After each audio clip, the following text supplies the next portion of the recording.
Until recently, I've strongly disliked daylight savings. That moment when the sun sets at 5 instead of 9, when summer evenings stretch on forever and suddenly they don't. Winter feels like a loss at first. Less light, less energy, less productivity. I can picture it clearly. It's 5 p.m., the house lights are on, dinner's half made, and it feels like the day ended before I was even ready. And honestly, I didn't like that. I used to think winter was something to get through, not something to learn from. But the more I've sat with it, the more I'm starting to accept that winter, the absence of the constant daylight, might actually be good.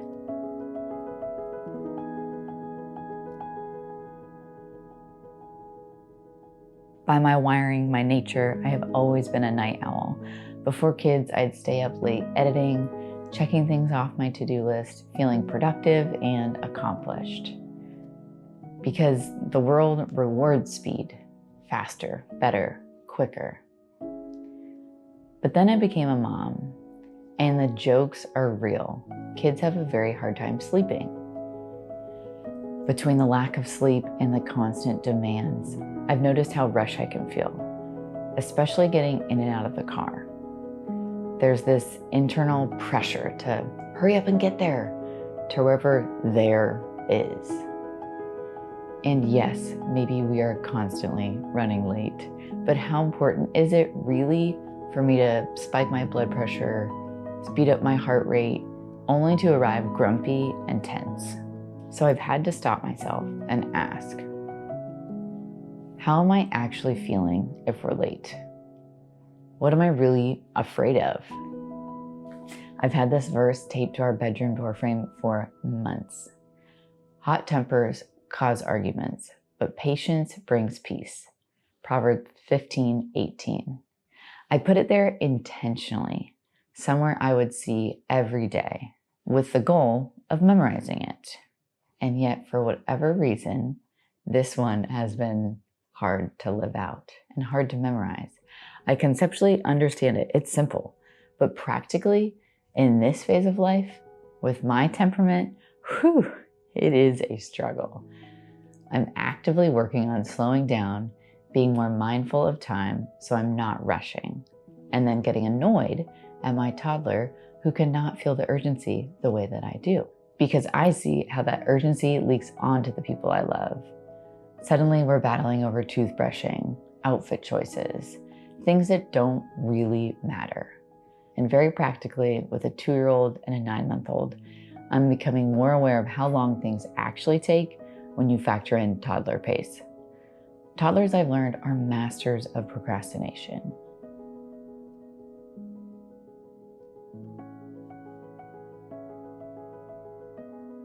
A client of mine said something recently that stuck. He said he hated daylight savings because it gets dark earlier and he can't get more done. And then he paused and he said, no, it gets dark earlier. You can't get more done. And that's actually a good thing. Look, living in Southern California, there's this hustle baked into the culture. Like, busy is good. Full calendars are impressive. And sometimes busy can be good, but not always. Between our phones, the system keeping us busy with busy work, and the quiet pressure to keep up with everyone else, we're constantly on. And I don't want that, or at least not this winter. I'm seeing that there's something good in the slow, in the rain, in staying at home sometimes. The more I think about it, the more I realize that just like our atmosphere changes seasons, we, as humans, need them too. Seasons of intentional reflection.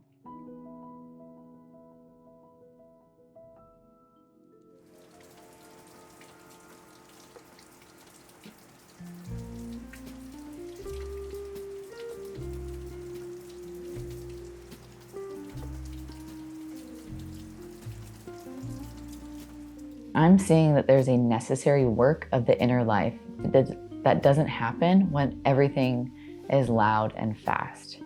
Winter brings a slower pace. And maybe winter isn't a productivity problem. Maybe it's a boundary, an invitation to sit by a fire, to listen to the rain next to an open door, to sit with an open page like a journal or a book. This winter, I've made a decision to do art every day, even if it's just 20 minutes, to show up faithfully because I believe God has asked me to carve out this sacred space for Him to meet me, and grow in my discipline of practicing something. Colossians 3:23 says to do our work faithfully. And honestly, there is resistance. Not to the art supplies. I'm very excited about my new oil pastels, and I got myself a new sketchbook. The resistance comes from the questions, well, what am I gonna make? What if it's really not that good? Should I really make this a priority? But here's the funny thing about those questions. They don't get you anywhere. I said I was going to do art, so I'm just going to do art. After lessons from the lions, I decided to paint another lion, a small one this time. Both girls were napping, or so I thought. One of them woke early and the excuses just started. But instead, I decided to put the baby in a little chair and she could play with the toy car as I painted.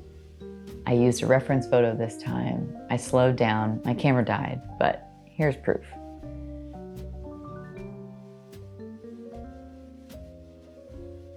And within an hour, it was pretty good.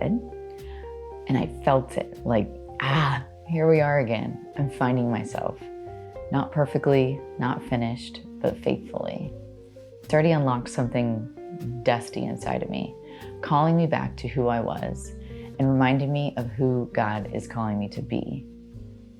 I don't think God is louder in the winter. I think we're quieter.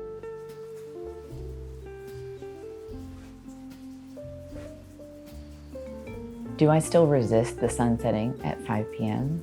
Yes. But I'm also starting to look forward to slower evenings, board games by the Christmas tree, painting in the garage with the twinkly lights. And the good news is, winter isn't forever. But this winter, I'm not rushing past it because I'm beginning to see why winter is good for the soul.